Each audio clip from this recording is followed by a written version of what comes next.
तुम परिचय दे पुष्पांजलि बेहरा सहरी धामनर एनएससी महिला मोर्चार सभानेत्री।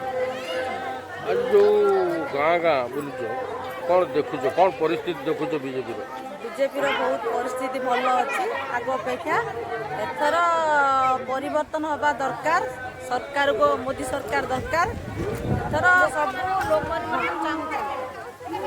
लोक मैंने चाहते आम परिवर्तन करूँ सरकार को आणमु मोदी को एथर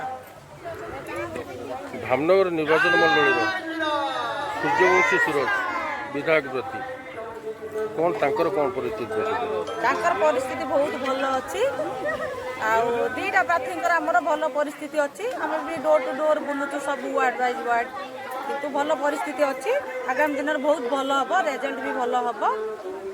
धन्यवाद।